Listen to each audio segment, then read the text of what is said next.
Olá, eu sou Mari Mendes. Eu escrevi o livro Potências do Encontro, que foi acolhido e publicado pela editora Patuá em 2019.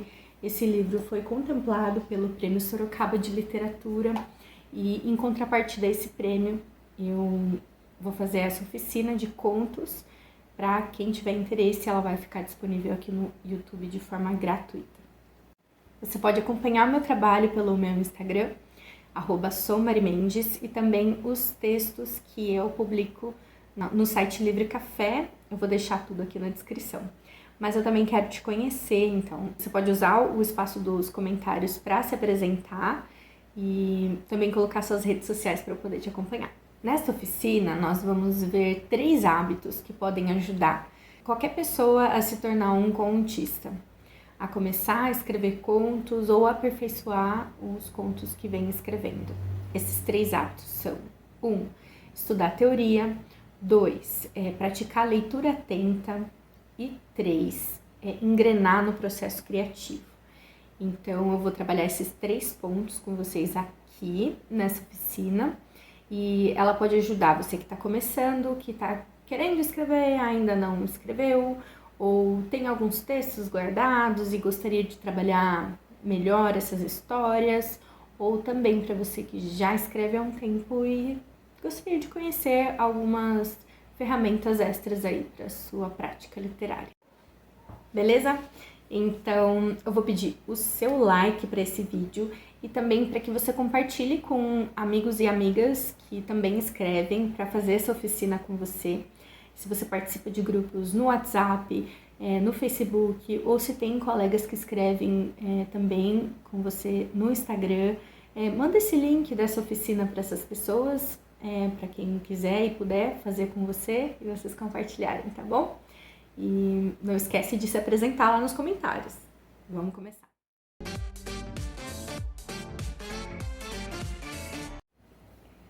Hábito número 1, estudar teoria. O que é um conto? Eu vou pedir para você pausar esse vídeo, ir lá no espaço dos comentários e se expressar. Escrever sobre o que você acredita que seja um conto. Você pode utilizar definições que já conhece, pode criar sua própria definição. Fica à vontade. Foi lá? Então, agora é minha vez. Um conto é, basicamente, uma narrativa breve que causa um forte impacto em quem lê. Essa definição, claro que não é minha, eu aprendi estudando teoria e eu adaptei, na verdade. Quem criou essa noção de conto foi o escritor Edgar Allan Poe, com o conceito de unidade de efeito. Mas foi a analogia do escritor argentino Júlio Cortázar que se tornou mais difundida. Em um de seus textos, que na verdade se trata de uma transcrição de uma palestra que o autor realizou em Cuba, ele explicou o seu raciocínio comparando o romance e o conto. Enquanto o romance vence por pontos, o conto vence por nocaute. Abre aspas. O bom contista é um boxeador astuto e muitos dos seus golpes iniciais podem parecer pouco eficazes, quando na realidade estão minando já as resistências mais sólidas do adversário. Esse trecho, então, é dessa palestra que virou um texto do Júlio Cortázar, que chama Alguns Aspectos do Conto. O conto, então, por ser um texto curto, preciso retirar dele tudo que não contribui para a estratégia de impacto que você está construindo no seu texto. Tempo e espaço precisam ser condensados e a tensão é o elemento primordial que deve estar presente desde o início do texto, desde a primeira linha. O bom conto também é aquele que nos acompanha por vários dias após a leitura. E segundo Cortázar, ele é um resumo de uma condição humana, é o símbolo de uma dada ordem social histórica. Além dessa ideia de conto, também temos algumas outras definições, como a noção de epifania ou revelação, presente nos contos da Clarice ou do James Joyce, por exemplo. A epifania seria o momento em que o personagem compreende algo sobre sua própria vida. O mais importante não é o enredo que acontece no conto, mas o movimento interno da personagem em direção a uma revelação e o atravessamento disso, o que acontece internamente nessa personagem a partir dessa revelação, dessa constatação. Agora, eu também gosto muito de uma definição de conto do Mia Couto. Abre aspas. O conto é feito com pinceladas. É um quadro sem moldura, o início inacabado de uma história que nunca termina. O conto não segue vidas inteiras. É uma iluminação súbita sobre essas vidas. Um instante, um relâmpago. O mais importante não é o que revela, mas o que sugere, fazendo nascer a curiosidade cúmplice de quem lê. No conto, o que vale não é tanto o enredo, mas o surpreender em flagrante a vida humana. No conto, como em qualquer gênero literário, o mais importante não é o seu conteúdo literário, mas a forma como ele nos comove e nos ensina a entender, não através do raciocínio, mas do sentimento. Será que existem estas duas categorias assim separadas? Fecha aspas. Esse trecho está no texto Uma Palavra de Conselho e Um Conselho Sem Palavras. Existem várias definições do que é um conto, algumas mais célebres do que outras. Se você pretende ser contista, vai fazer muito bem para o seu trabalho, então ter uma visão mais ampla sobre tais definições. Para saber mais sobre esse assunto, indicarei aqui uma pequena biografia e também um artigo que a Francine Ramos publicou no site Livre Café sobre a definição de conto. Vai ficar tudo aqui na descrição desse vídeo e quando você for lá ver os links, aproveita e dá aquele joinha se você ainda não deu.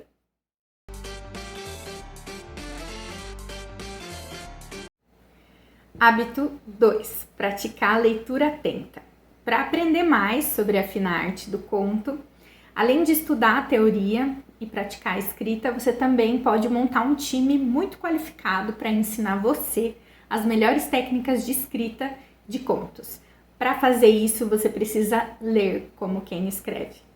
A leitura atenta é a melhor maneira de fazer dos melhores escritores do mundo os seus professores de escrita. Afinal, ao estudar com calma os contos que você mais gosta, é possível ter uma noção de como a pessoa que escreveu o texto conseguiu criar aquele efeito. Se você quer entender melhor como fazer isso, eu indico o livro Para Ler como um Escritor, de Francine Prose, e também tem um post que fiz para o site Livre Café mostrando o passo a passo bem simples para quem quer começar a praticar a leitura atenta. Vou deixar o link também na descrição, beleza? Considerando o conto uma narrativa breve que causa um forte impacto no leitor, podemos analisar alguns desses contos e tentar observar os aspectos desse impacto, como ele é construído. A ideia aqui é tentar observar as ferramentas utilizadas pelos mestres para depois poder ensaiar os nossos próprios nocautes. A leitura atenta, ela pode ser feita de várias formas, não existe uma única técnica para realizar a leitura atenta. Então é importante que ao longo do seu processo de fazer leitura atenta, você vá construindo o seu próprio mecanismo, o seu próprio método, na verdade. Eu gosto de numerar parágrafos, eu acho que me ajuda a entender em que momento as coisas vão sendo construídas ao longo do texto, quanto tempo que o autor demorou para construir determinados efeitos. Eu também gosto de grifar palavras, pesquisar as palavras que eu não conheço no dicionário, ou palavras que eu conheço vagamente, mas que não tem uma definição muito assim nítida para mim ainda. Eu também gosto de grifar trechos que eu acho que são os mais marcantes, que vão construindo esse nocaute no leitor. E também gosto de fazer anotações. Eu sou dessas pessoas, pode me julgar, pode ficar chateado quem não gosta, né, de fazer anotação em livro. Mas eu sou dessas pessoas. Caso você não goste de anotar em livros, você acha que isso é muito ruim, você pode fazer isso no seu caderno, não tem problema. Faz a anotação lá e referente à página que é, ou ao parágrafo que é, para você poder saber. Eu gosto de fazer essas anotações sobre as minhas impressões, o que eu acho que o escritor fez ali, como que ele construiu aquilo, ou simplesmente as minhas reações durante a leitura. Tudo isso é muito divertido e vai também nos ensinando o processo de leitura, né? Porque a leitura a gente aprende a ler lá na escola, quando a gente é criança, mas é um processo que ele vai amadurecendo com o tempo. A nossa formação como um leitor também é um processo, assim como a nossa formação como escritor. Então, entendendo como é que a gente lê, como é que a gente percebe as coisas, a gente pode ter pistas de como aquele texto impacta o leitor. Enfim, investigações, estudos, é um processo que você vai construir com você mesmo. Eu separei aqui 3 contos para a gente conversar sobre eles. Eu convido você para analisar cada um deles comigo. O primeiro conto é O Crime do Professor de Matemática, da Clarice Lispector, que está no livro Laços de Família. Você pode encontrar esse conto para ler adquirindo o livro ou procurar também, se ele não está disponível na internet, para leitura em blogs, em sites, e eu acredito que é um texto bem fácil de encontrar. Eu procurei e eu encontrei. Então, você pode procurar lá para fazer a leitura. Pode pausar o vídeo, fazer a leitura com calma, seguindo o método da leitura atenta, observando como que a leitura soa para você, e depois você volta aqui comigo para a gente conversar sobre ele, beleza? Ele narra a história então de um homem, um professor de matemática, que vai até um lugar para enterrar um cão e começa a refletir sobre este animal desconhecido e um outro cachorro, o verdadeiro, que foi abandonado por este homem. Enredo assim simples, não acontece muita coisa, não tem grandes reviravoltas, no entanto, a gente vai poder entender como que é construído esse processo de epifania, né, que eu comentei anteriormente. O conto já desperta a nossa curiosidade no título. Qual crime um professor de matemática poderia cometer? E ao iniciar a leitura, nos deparamos com um homem carregando um saco. Inicialmente, o foco narrativo parece uma câmera, que nos mostra o que acontece sem oferecer maiores pistas sobre quem é este homem e quais são seus planos. Isso é revelado aos poucos, e é essa revelação gradual que ajuda a criar a tensão do texto. O corpo do cachorro é revelado no 4º parágrafo. Ao segurar o mistério e não entregar tudo logo de cara, Clarice nos deixa atentos e provoca o leitor para ser o investigador da história. Mas, uma vez revelado o corpo do cão, novos questionamentos surgem. Será que o homem matou esse cão? Como isso aconteceu? No 7º parágrafo surge a ideia de um outro cão, o verdadeiro. Isso pode nos deixar confusos, mas o narrador tem a gentileza de nos acalmar. O homem sabe muito bem o que está fazendo. No 11º parágrafo, descobrimos que o tal cachorro morto é desconhecido. Como assim? Agora, não mais atento nem investigador, o leitor está levemente confuso e ávido por saber. Onde essas pistas vão me levar? No 12º parágrafo, começamos a entender melhor o tal cão desconhecido, e no 15º temos uma revelação, abre aspas, seu crime fora punido e ele estava livre, fecha aspas. Essa frase se conecta com o 4º parágrafo, o mesmo que leva o corpo do cão, quando o protagonista observa os fiéis sendo chamados para o consolo da punição. Aqui, o leitor atento é recompensado com uma informação valiosa. O protagonista está em busca de um alívio em relação à culpa que o tal crime o fez sentir. Note que essa pequena recompensa é muito satisfatória para o leitor atento, mas que também não põe a perder o entendimento que o leitor menos atento pode ter do texto, pois a autora vai reforçar essa ideia mais algumas vezes ao longo da história. Essa consistência é importante para a criação do efeito na pessoa que lê. No 16º parágrafo, nos é permitido conhecer o verdadeiro cão.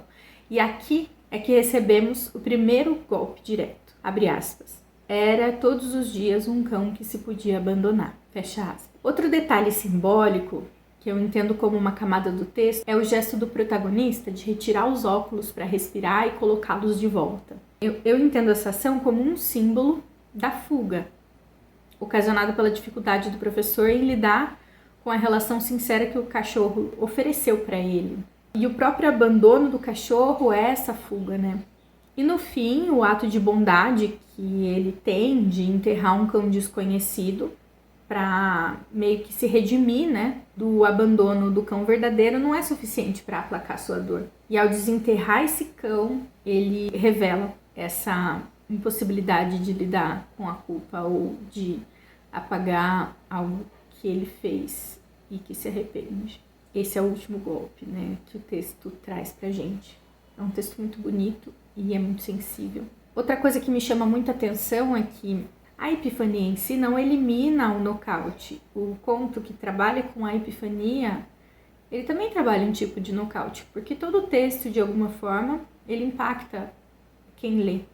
Impacta mais ou menos esse impacto reverbera em nós por alguns dias, alguns textos impactam por mais dias, outros vão nos marcar por toda a nossa vida e outros vão ser esquecidos. Então vai muito do que pega para você, né? A questão da culpa acho que é muito forte na nossa sociedade cristã, é um tema muito profícuo, eu acho que ele pode gerar muita reflexão, muito entendimento das nossas relações com as nossas falhas e com os nossos comportamentos não tão aceitáveis. Enfim, fica uma dica aí de um tema que pode ser trabalhado. O segundo conto que nós vamos trabalhar é Uma Pequena Nuvem, do James Joyce. Esse conto está presente no livro Dublinenses. Essa edição que eu tenho aqui é da Civilização Brasileira e a tradução é do Hamilton Trevisan. O conto ele conta a história do encontro entre o Little Chandler, o pequeno Chandler, e o Galahad. São dois amigos que não se viam há 8 anos e que eles se reencontram em Dublin e eles começam a conversar sobre as suas vidas e tal, e depois o protagonista volta para casa e começa a pensar sobre o encontro que teve com um amigo. Mais um enredo muito simples, sem grandes reviravoltas. O mais importante é o que se passa no pensamento do protagonista e também, a meu ver, o diálogo que ele tem com um amigo. Acho que é um diálogo muito bem escrito, muito interessante. Você também pode encontrar esse conto para ler na internet, tem bastante resenha dele também. As pessoas geralmente consideram um texto triste, então se prepara. Você pode pesquisar aí para você ler. Quem quiser comprar o livro também vale muito a pena. Agora é só pausar, ir lá procurar, ler o seu conto atentamente e depois voltar aqui comigo. Beleza? Bom, o título do conto do Joyce é um pouco mais enigmático, talvez. Eu tenho a impressão que A Pequena Nuvem seja uma referência à melancolia do nosso pequeno Chandler, que eu vou chamá-lo assim.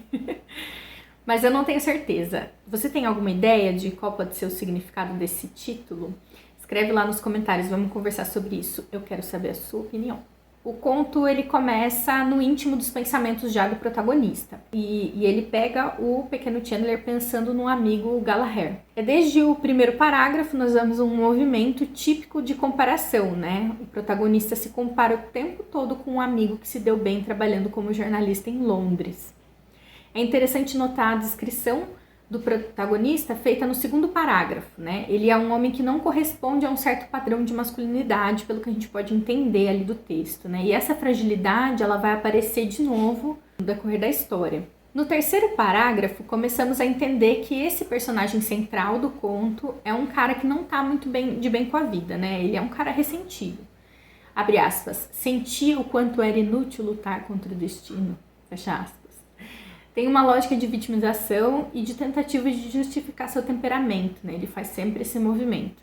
É muito interessante notar que ele se considera um potencial poeta, que chega a decidir por conversar com um amigo jornalista sobre ser publicado em jornais da Inglaterra. Eu tenho a impressão que esse conto é um convite para o nosso Jules Gunderson interior.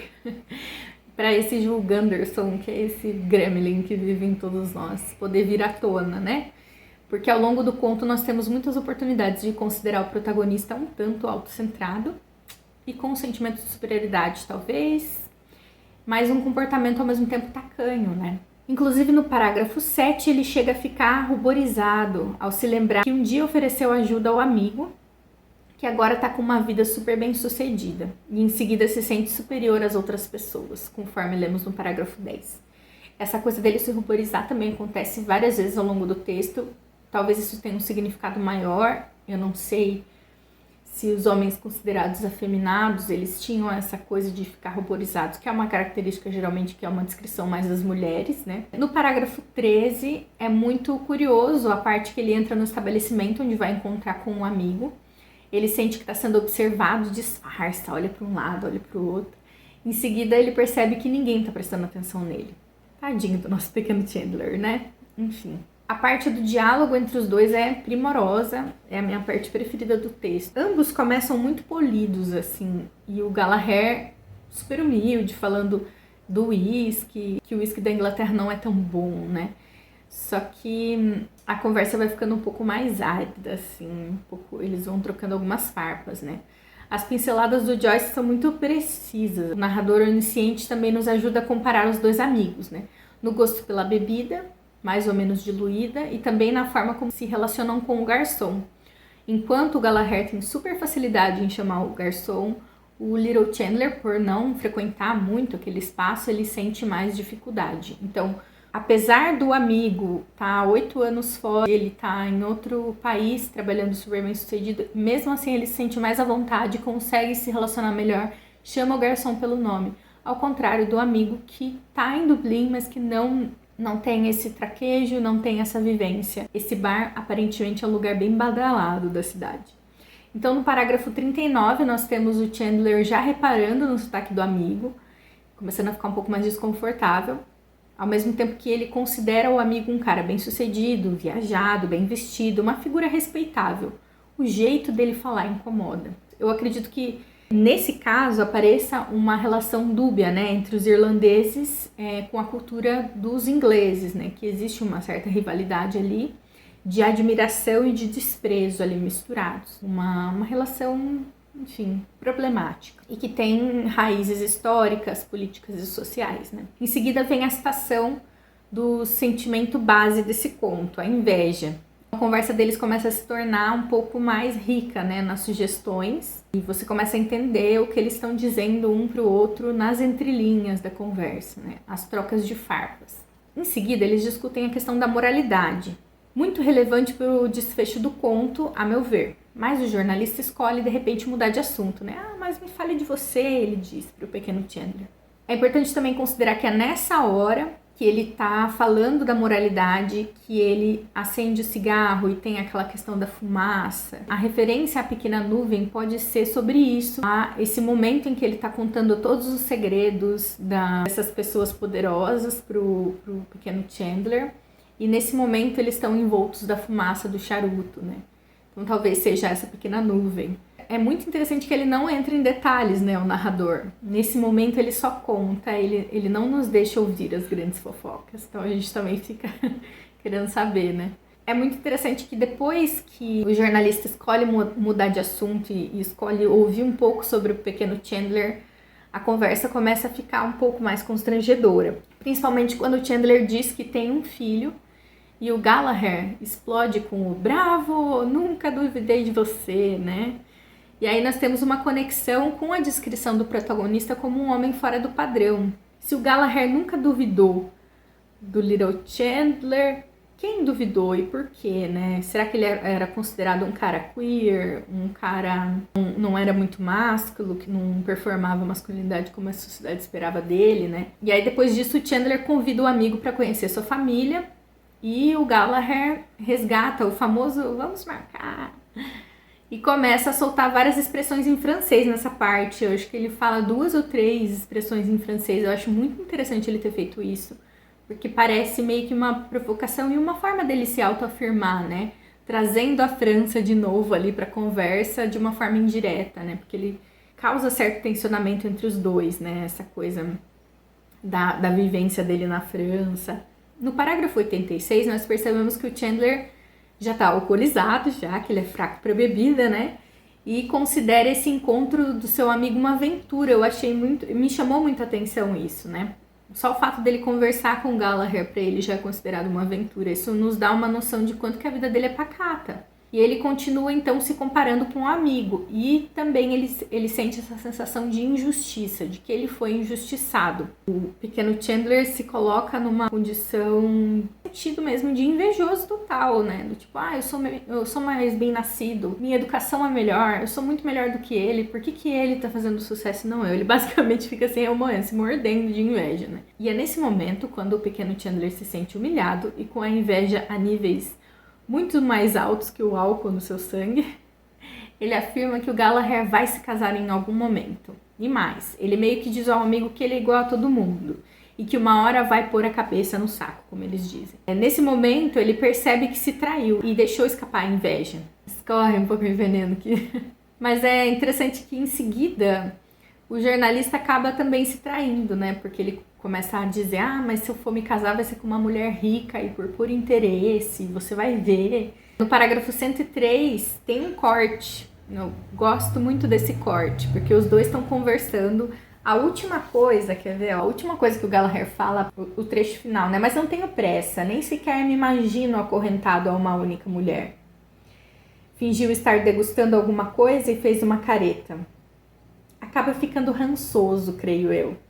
Em seguida corta para o Chandler, para o nosso pequeno Chandler, dentro da casa dele, já envolto no cenário ali da família, no clima meio pesado, né? O nosso herói então sofre com as picuinhas do casamento. A mulher tá brava porque ele não comprou o café que disse que ia comprar, e ela sai para comprar e deixa ele com o menino dormindo, e ainda fala, ó, vê se não vai acordar ele, vê se não faz barulho para não acordar ele. É importante notar que eles não têm empregada por uma questão de economia, isso fica muito explícito no texto. Então parece que o nosso pequeno Chandler é meio que de uma classe média, assim, que pensa ser rica, ou que se acha bem nascida, ou que se acha que injustiçada também por essa questão econômica. Então a mulher sai e ele olha para o retrato dela, e aqui ele tá acabado, lamentando o casamento, já tá questionando a escolha da esposa. Ele começa a entrar nessa pira e ele inclusive fica assustado com as coisas que ele começa a pensar. Então ele pega um livro do Byron para desanuviar a cabeça e começa a ler.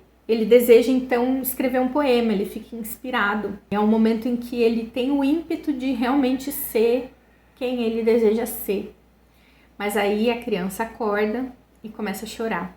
E aí a ladeira baixa, né? O clímax da história é o grito que ele dá com o bebê, algo que é extremamente problemático, que eu acho que liga um pouco com a questão da moralidade, né? Um cara que questiona tanto a moralidade, que tá tão preocupado com isso, como é que ele dá um berro com um neném, sabe?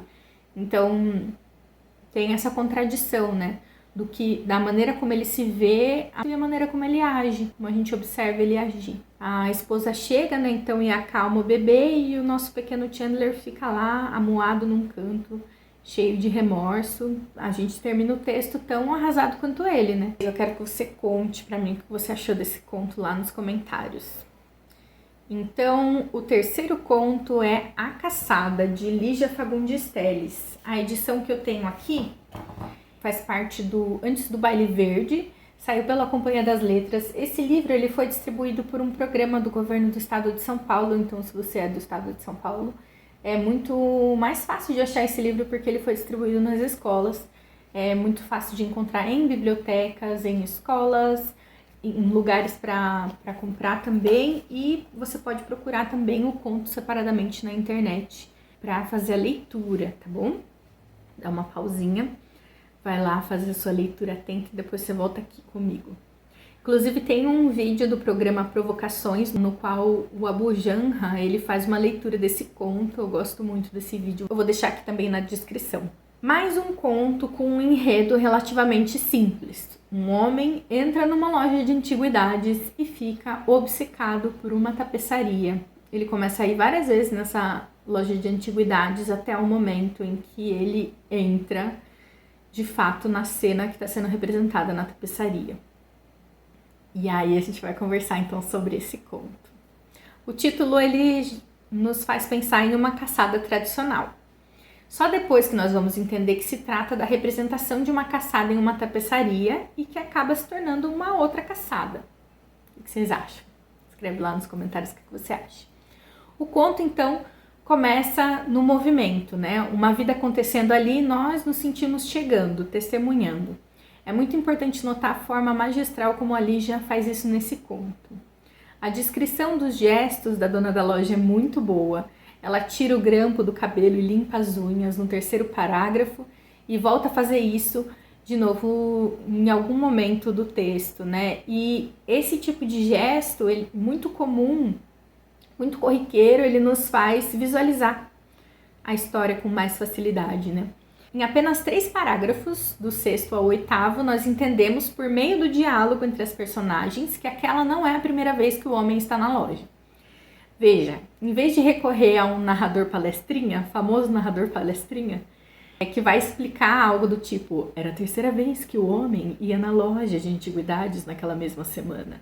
Não, a Lígia nos poupa das explicações e ela entrega a história para a gente mesmo interpretar. Isso é muito importante nesse conto, a meu ver. Eu também aprecio muito a forma como ela constrói os diálogos. Ela evita o uso excessivo dos verbos de sende e aproveita esse espaço para delinear uma imagem de quem está falando, para colocar um gesto, né? Podemos notar isso, por exemplo, no parágrafo 9. Bom, ao longo do texto ela faz várias menções sobre o estado de espírito do protagonista por meio de sensações físicas no corpo dele. No parágrafo 11, a palidez. No 18, as mãos tremendo. No 20, a respiração com dificuldade. No 30, o suor nas mãos. E no 31, a náusea.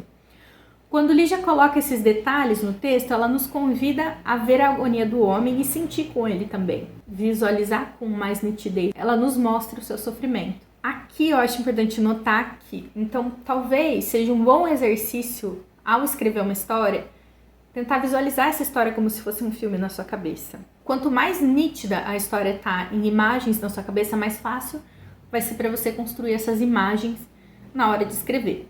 Mais para frente, no hábito 3, a gente vai ver algumas formas de construir a história sem necessariamente estar escrevendo, que é a fase da elaboração. E nessa fase a gente pode usar o nosso tempo para fazer essa construção imagética na nossa mente da história. E aí a gente consegue ter mais palpável os detalhes e os gestos e as coisas que vão nos ajudar a mostrar a história de uma forma mais efetiva para quem lê. Mas é no parágrafo 29, depois da dona da loja ir fazer um chá, o nosso protagonista é enfeitiçado de fato pela tapeçaria e começa a adentrar nela. E aqui começamos a perceber mais camadas no texto, né? No parágrafo 30, o homem insiste na ideia de que tem alguma ligação com a cena da caçada, revelando um tipo de desejo pelo pertencimento ou simbolizando algo do tipo. Ele ficou tão fissurado na tapeçaria que ele está encontrando motivos que o liguem à tapeçaria. Então, no parágrafo seguinte, nós temos a expressão familiaridade medonha. Ela nos provoca várias reflexões. O que é esse estranhamento ao contrário, né? O protagonista está se identificando com uma história, algo que ele sabe que não é real, que é estranho a ele, mas que é ficção, que ele sabe que é ficção, mas mesmo assim era perturbador porque ele se sentia parte daquilo. Quando algo é extremamente familiar, mas ao mesmo tempo é abominável. Então no parágrafo 32 tem uma imagem super dramática. Ai gente, a Lígia é maravilhosa. A única coisa que me pega nesse texto é um pouco essa frase, né? Atirou a cabeça para trás como se o puxassem pelos cabelos. Achei um pouco demais, assim, tipo, novela mexicana perde muito em dramaticidade, né, no caso, se comparar a essa frase. Mas, independente de qualquer coisa, texto maravilhoso. É importante a gente ter esse desprendimento, né? Eu gosto muito do texto e inclusive, eu tô trazendo ele aqui pra vocês por causa disso. Mas isso não me impede de ver algumas coisas que eu não gosto tanto. No parágrafo seguinte tem uma coisa maravilhosa, né? O protagonista cogita a loucura. É muito comum as pessoas dizerem que se você pensa que pode estar ficando louco, é prova de que você não está. E isso soa como um alívio. Só que também pode ser que seja um alerta, né? O fato de você estar cogitando a loucura pode significar que você está em processo de enlouquecimento e que vai chegar uma hora que você não vai se questionar mais e aí você já enlouqueceu de vez, né? Enfim, bem preocupante. Em algum momento esse questionamento cai para o nosso protagonista, né? É nessa hora que a sanidade dele vai pro ralo. E é justamente isso que vemos acontecer. Ele tá obcecado pela tapeçaria, não consegue dormir. Quando dorme, ele sonha com ela. No parágrafo 35, ele finalmente se identifica com a caça. No 36, em seu desespero, ele cogita a possibilidade de destruir seu objeto de obsessão. Mas quando chega na loja, ele é engolido pela tapeçaria. Observe o olfato como um recurso usado pela Lígia no parágrafo 41, quando o personagem se rende completamente e adentra na tapeçaria. Ele sente até o cheiro. Conheço o caminho, repetiu, seguindo, lívido, por entre os móveis. Parou, dilatou as narinas. E aquele cheiro de folhagem e terra? De onde vinha aquele cheiro? Muito bom. Então ele já começa a sentir o cheiro do cenário. Mais uma vez, identificado com a caça, mas agora preso dentro da própria cena, ele é ferido. O final aberto do conto é muito satisfatório, né? Ele cria uma ambiguidade, que pode ser um acontecimento mágico, extraordinário, ou apenas um infarto, devido a fortes alucinações causadas por uma intoxicação dos fungos da tapeçaria. Essa é a minha teoria, tá, gente? Qual é a sua? Quero saber, coloca lá nos comentários. Fazer a leitura atenta é muito bom. Eu me divirto muito fazendo isso, porque o objetivo não é detectar para poder repetir uma receita pronta. Embora seja legal experimentar a recriação de uma técnica ou estratégia narrativa a partir, né, de um ponto em comum, mas o principal benefício desse exercício é aprender técnicas e construir um repertório de ferramentas de escrita que nos permita explorar novas formas de criação literária. Lembrando sempre que você vai errar, que o erro faz parte do aprendizado, já que ser escritor ou escritora é algo que se aprende fazendo, não é mesmo? E como bem disse Cortázar, em literatura não valem as boas intenções, tem muita reescrita envolvida. Antes de passar para o próximo tópico, eu quero convidar você a escolher um conto que você gosta muito e fazer a leitura atenta dele. Lembrando que tem um passo a passo da leitura atenta no site Livro Café, para quem nunca fez e deseja experimentar. Eu quero que vocês me contem qual o conto que vocês vão fazer essa leitura aí atenta. Também, se quiserem compartilhar como foi a experiência, eu vou gostar muito de saber. Usem o espaço dos comentários à vontade, tá bom? Eu vou ler e vou responder tudo, tá?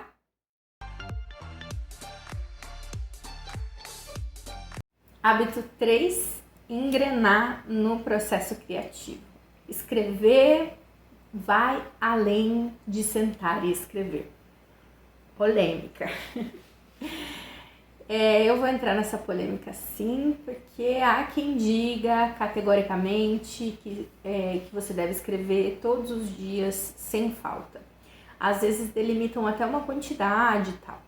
Usam muito o exemplo, inclusive, do Stephen King. De fato, um hábito diário de escrita vai acelerar o processo de aprendizado, vai fazer com que você escreva cada vez melhor, muito mais rápido.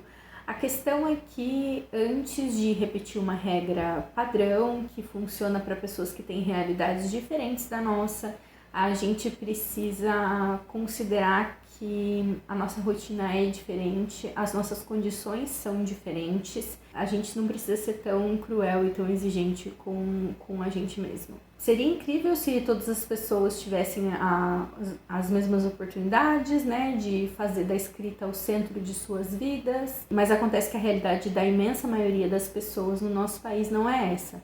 E se a gente quer tornar a escrita mais democrática, a escrita popular de fato, como um hábito utilizado pelas pessoas no cotidiano para organizarem seus pensamentos e seus afetos, criarem histórias para representar as questões que permeiam suas vidas, ou mesmo como um exercício de elaboração das suas histórias, das suas memórias, dos seus relatos de vida, a gente precisa, então, mudar esse viés, né? Então, eu não vou vir aqui nessa oficina e pressionar você a deixar de lado todos os outros aspectos da sua vida para se dedicar completamente à escrita, porque eu sei que isso não é uma realidade possível para a maioria das pessoas, não é uma realidade possível para mim hoje. Na verdade, eu gostaria de convidar você a trazer as suas outras experiências de vida e toda a sua pluralidade de vivências para dentro da sua escrita. Além disso, eu acho importante frisar, né,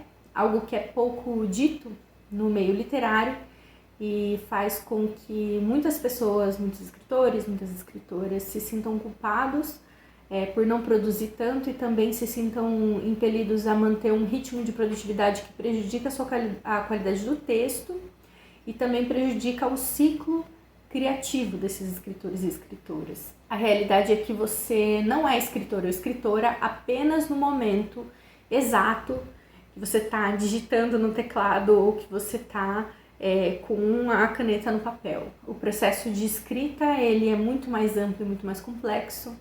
Ele nasce muito antes do momento de escrever de fato e ele não termina com a finalização da primeira versão do texto. Por isso, em vez de falar sobre escrita criativa, escrita literária, eu prefiro usar o termo processo criativo ou processo de criação literária. Por isso que esse terceiro hábito é engrenar no seu processo. Esse processo ele não é linear, ele também não é um parafuso que você aperta todos os dias, ele é um ciclo cheio de idas e vindas, e por isso eu não vou apresentar aqui um passo a passo com começo, meio e fim.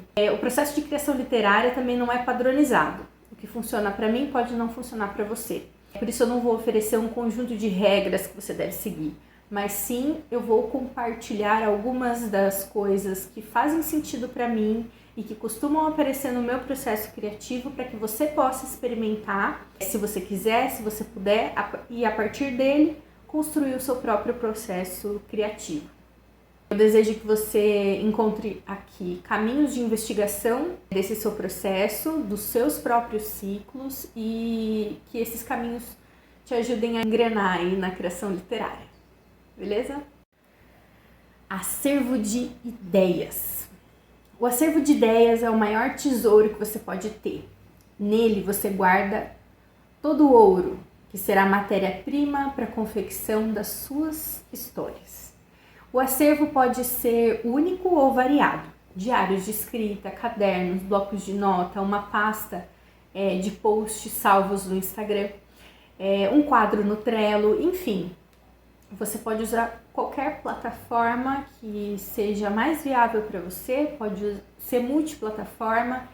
Hoje eu trabalho com multiplataforma, eu gosto de ter todos os espaços possíveis e fazer com que a minha escrita consiga ocupar várias plataformas diferentes, assim eu não fico refém de uma plataforma do tipo, sei lá, eu deixei meu caderno em casa.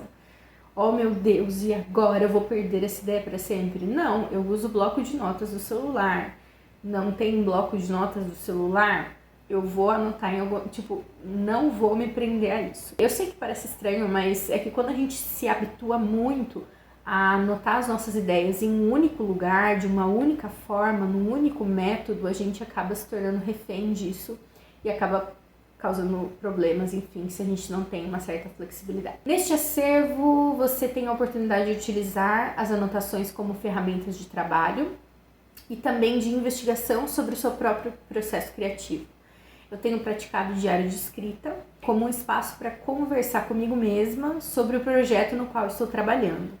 Eu sentia muita falta de ter com quem conversar sobre as histórias, não ficar amolando amigos e amigas. As pessoas elas não têm obrigação de nos ouvir e de nos dar atenção quando a gente está falando da nossa escrita. Usa o diário de escrita, vai lá e conversa com você mesmo, vai debatendo com você mesmo sobre o seu projeto literário. Tenho certeza que vai ser muito rico esse processo para você. Nesse diário de escrita, eu mesma falo sobre as minhas intenções, o que eu preciso estudar, quais técnicas podem ser úteis e que eu preciso me aprofundar, o que eu preciso revisar. Eu também choro minhas pitangas, porque a gente precisa de uma válvula de escape, não é mesmo? Bom, diário de escrita também pode ser muito importante se você não conhece outras pessoas que escrevem, né? E sente falta de ter alguém para trocar ideias sobre os seus projetos. Outro espaço muito interessante é a caixa de comentários desse vídeo. Você pode chorar as suas pitangas sim, porque aqui nós temos um espaço acolhedor para a gente se ajudar e se dar um apoio, tá bom? Fica à vontade. Nós utilizamos o acervo de ideias principalmente numa fase de captação de referências. Então, um acervo com frases que surgem na sua cabeça, inspiração de outros escritores, trechos de poesias, reportagens, memes, anotações de artigos científicos, trechos de conversas que você ouviu, enfim, todo tipo de material que possa render uma ideia ou um tema para um conto.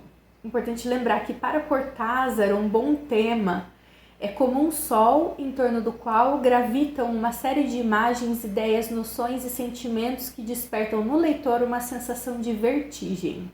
Elaboração. Essa fase é a fase do mundo da lua. Ele costuma começar com um e se? E se eu me inspirasse no Metamorfose do Kafka, mas em vez de um homem virar um inseto gigante, fosse uma mulher que virasse um escorpião? O que aconteceria? Essa é a premissa de um dos contos que eu tenho no Potências do Encontro. Então, muitas das histórias começam no e se. Mas também pode vir na forma de um estalo a partir de uma combinação de referências do seu acervo de ideias.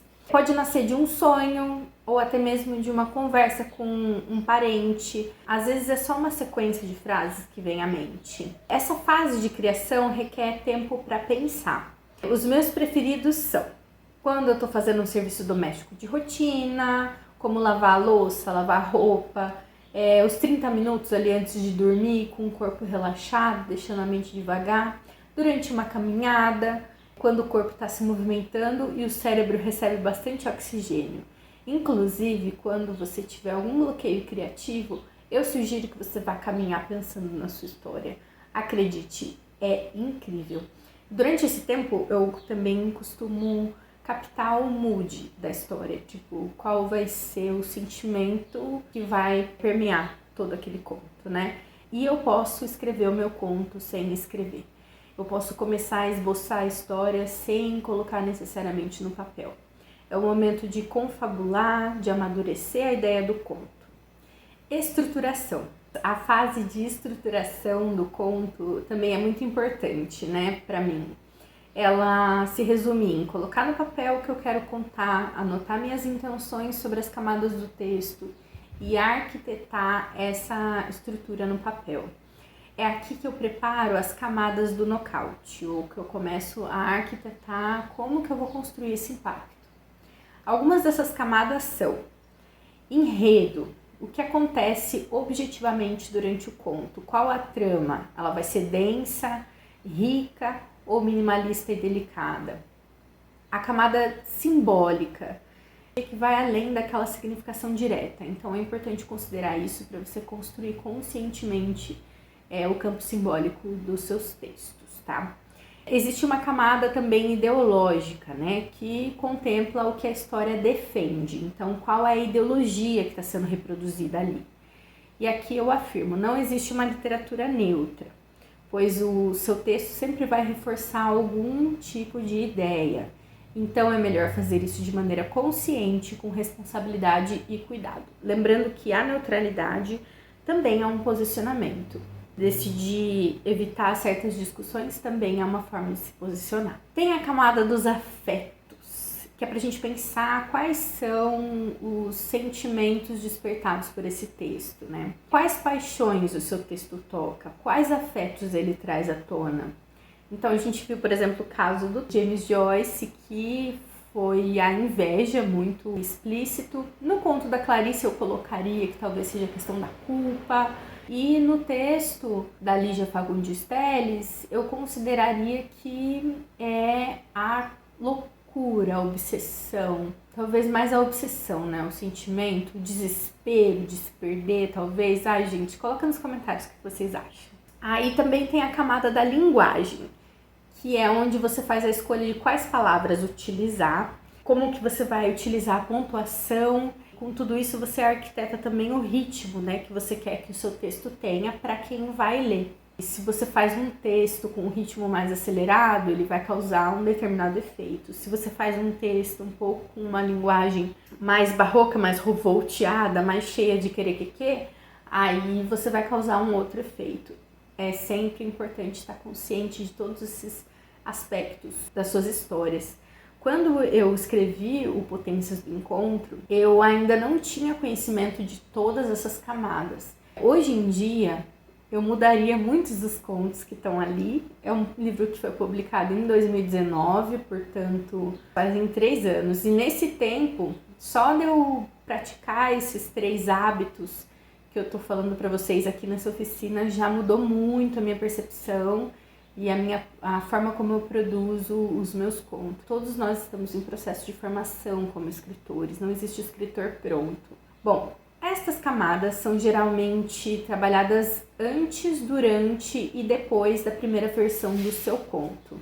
Pelo menos para mim, é na fase de reescrita que muitas dessas camadas tomam uma forma mais definida, né, e acabam se consolidando, enquanto outras podem mudar durante o processo ou até mesmo cair, serem substituídas por outras. No processo de construção do texto, de ler, reler e editar, e nesse frame da produção, né, nesse ir e vir, nesse tempo de gaveta e voltar no texto e ler e reler e cortar e adicionar e não sei o quê, e refletir sobre ele, pedir a opinião de outras pessoas, Inclusive, quem quiser trocar contatos para se ler entre si, para trocar opiniões sobre os textos, isso é muito rico.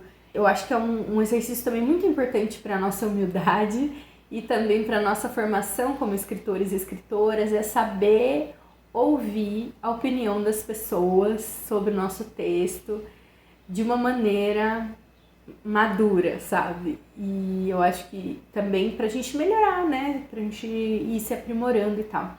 Inclusive eu tenho um exemplo da Lígia, né? A Lígia Fagundes Telles, ela editou, cada vez que saía uma nova edição dos livros dela, ela considerava os apontamentos que as pessoas, que os leitores faziam dos textos e também a própria opinião dela, que mudava ao longo do tempo sobre os seus próprios textos, e ela fazia alterações nos contos. Escrita livre e descanso. Em algum momento do processo, eu sou meio que obrigada a escrever. É como se algo desencadeasse a maturação da história e ela começasse a fluir. Nesse momento, eu preciso me permitir escrever livremente. Essa é aquela hora de escrever o conto sem medo. Arriscar mesmo, colocar tudo no papel sem se preocupar com gramática, pontuação, preocupação estética, camadas. Tudo isso você já se preocupou antes e você vai se preocupar mais depois, então relaxa, só escreve, sabe? Então a gente tem que colocar pra fora do jeito que for e dar um tempo de gaveta para esse conto. É muito importante essa fase de descanso do texto, porque é um descanso para você, para tudo aí do seu cérebro, as ligações. Vai fazer uma caminhada, sabe? Porque aí você volta pro texto com outro olhar. Edição. Bom, passado um tempo de gaveta, então eu vou para a fase de reescrita e edição. E às vezes a gente não gosta nada do que a gente vê quando a gente volta, isso é normal, tá? Não, tudo bem você não gostar do que você vê quando você voltar, mas a questão não é abandonar o texto. Essa é uma das fases mais demoradas. Aqui eu vou utilizar todos os recursos que eu colhi ao longo de todo o processo. Então, as técnicas que eu aprendi nas leituras atentas, as soluções que eu conheci nos estudos teóricos, referências, as ideias do meu acervo. Eu faço a leitura geral do texto, mudando o que eu quero mudar, mas também é muito importante fazer leituras focadas em aspectos específicos do texto. Então eu vou fazer uma leitura só para olhar a vírgula, vou fazer uma leitura só para olhar os verbos. A gente gosta muito de utilizar locução verbal, sabe? Dizer com 2, às vezes 3 verbos, uma coisa que poderia ser dita com um verbo só. Eu vou ver repetição de palavras. São leituras pontuais só para ver aquilo. E aí você faz isso geralmente depois da leitura geral. Advérbios, gerundismo, enfim, tudo que for relevante. É importante você observar as palavras que você costuma repetir, pesquisar lá no texto. Eu uso muito que. Super comum o queísmo. Ela vem de uma questão de oralidade do nosso texto, que é muito rico, sim, e a gente pode dar uma limpada. Assim, depende muito da intenção que você tem. Se você está construindo um texto e você quer trabalhar a oralidade, que é um discurso de um personagem, por exemplo, o texto todo, sei lá, é dentro da cabeça do personagem, ou um discurso, uma conversa. E o queísmo, ele tem que aparecer, porque as pessoas falam assim, né? É uma escolha, né?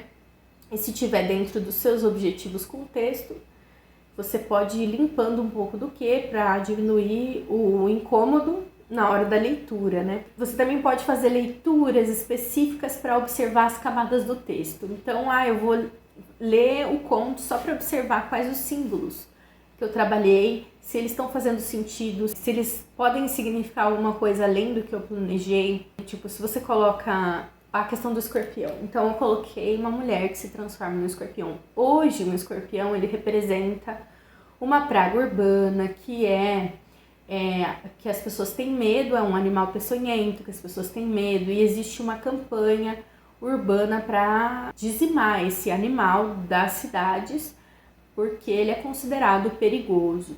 Então, o que isso simboliza, né? Quando uma mulher se transforma nesse animal. Outra leitura que é muito importante é leitura em voz alta. Essa leitura é para pegar cacofonia também. Eu sugiro que você pegue uma lista de cacofonias mais comuns no Google e você pesquise nos seus textos antes de finalizá-los para ver se você não está produzindo nenhuma cacofonia sem intenção. A leitura em voz alta também é para você ver como que está soando o texto, se tem alguma palavra que é melhor trocar porque ela está atravancando demais junto com outra palavra, se está fazendo uma rima que não é intencional, que você não gostou. Algumas rimas não intencionais eu acabo deixando porque ajuda a dar um fluxo no texto. Eu acho que o conto da Clarice tem algumas rimas assim. Fica a seu critério do estilo, dos seus objetivos que você quer trabalhar. Essas leituras específicas é a hora de mexer no texto mesmo. É a hora que você vai mudar a palavra, você vai mudar parágrafos ou frases de lugar.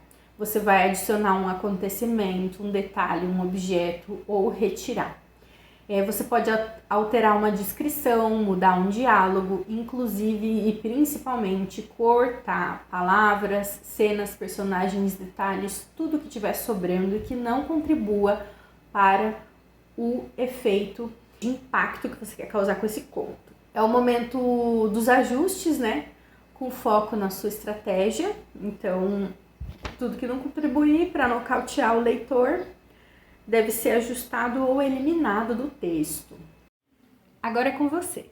Eu proponho que você engrene no processo criativo de um conto, seja partindo de uma ideia nova, ou desenvolvendo uma ideia que você já tem, ou até mesmo finalizando um texto que você tem aí salvo em algum lugar que está na gaveta faz um tempo. Quando terminar, é só fazer a publicação em alguma plataforma na internet. Pode usar o Medium, pode usar o seu Facebook, pode usar um blog. Fique à vontade para escolher a plataforma que for melhor para você. E depois é só colocar o link aqui nos comentários que eu vou ler e vou comentar cada um, tá bom? Eu convido inclusive você a fazer o mesmo. Ler e comentar o conto dos colegas. Essa troca é muito importante, fazer amizades com pessoas que escrevem para poder trocar pitacos entre os textos e poder fortalecer aí um grupo, um coletivo. Quando a gente está entre pessoas que escrevem, quando a gente cria laços com pessoas que escrevem, é muito mais gratificante o nosso processo criativo, a gente tem com quem trocar. A gente aprende a receber devolutivas e a oferecer devolutivas. Então, fica o convite para que você faça a mesma coisa com os colegas, tá bom? Nossa oficina de escrita de contos chegou ao fim. Espero ter ajudado de alguma forma com o seu processo criativo. Espero que você possa desenvolver o seu próprio processo, os seus próprios métodos e que principalmente leia muito e estude bastante para conhecer mais técnicas para aplicar nos seus textos e principalmente que você consiga escrever bastante também. Agradeço demais a sua participação, a sua atenção e a disposição de chegar até aqui no final dessa oficina. Se esse vídeo foi útil e foi agradável para você, eu convido você a dar um like nesse vídeo se você ainda não deu e compartilhar com outras pessoas que vão gostar de fazer essa oficina. Eu também te convido a seguir o meu perfil lá no Instagram, @soumarimendes. Vai lá, segue o meu perfil, manda um direct, avisa que você fez a oficina para eu poder te acompanhar também por lá, tá bom? Até mais, tchau, tchau!